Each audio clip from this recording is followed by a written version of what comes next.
Selamat siang, salam sejahtera untuk kita semua. Dalam kesempatan kali ini, saya, Maria Feranine Sumu, akan mempresentasikan tugas perdagangan internasional tentang teori perdagangan internasional Hecker Olin. A. Pengertian perdagangan internasional. Secara umum, perdagangan internasional dapat diartikan sebagai sebuah hubungan kerjasama dari dua negara atau lebih untuk memenuhi kebutuhan rakyatnya.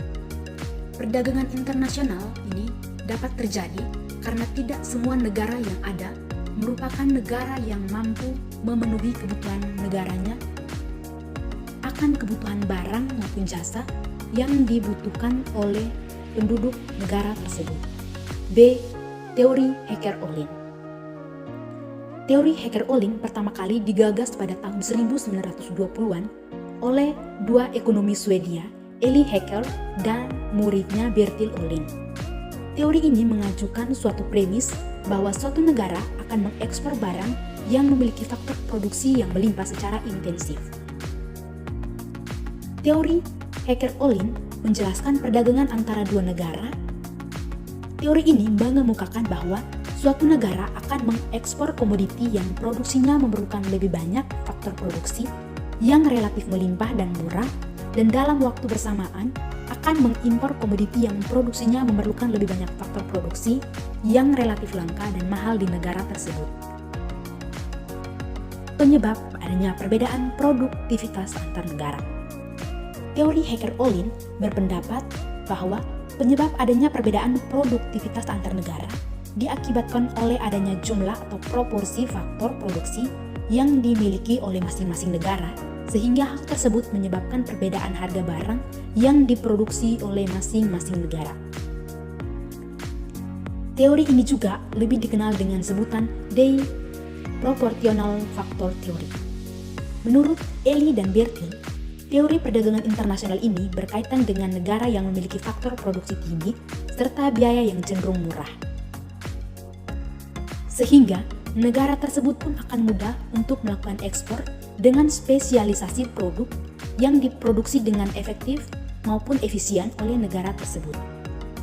Begitu pula sebaliknya, apabila suatu negara memiliki faktor produksi yang langka dengan biaya produksi yang cukup mahal, maka negara tersebut akan melakukan impor dari negara lain demi memenuhi kebutuhan barang yang tidak mampu diproduksi oleh negara tersebut.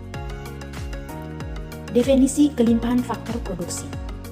Teori HO mempunyai dua definisi konsep kelimpahan faktor produksi, yaitu yang pertama, menurut definisi fisik, suatu negara H berkelimpahan modal apabila rasio total jumlah modal terhadap total jumlah tenaga kerja di negara IP lebih besar dibanding dengan di negara F.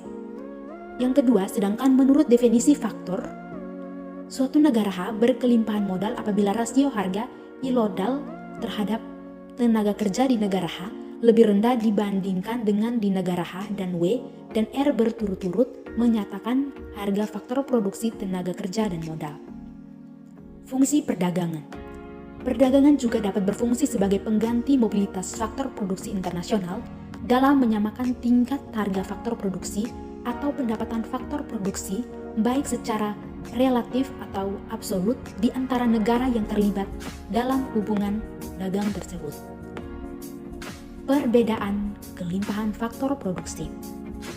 Menurut HO, perbedaan kelimpahan faktor produksi menjadi penentu keunggulan komparatif bagi masing-masing negara yang selanjutnya akan menjadi landasan berlangsungnya perdagangan. Sekian dan terima kasih.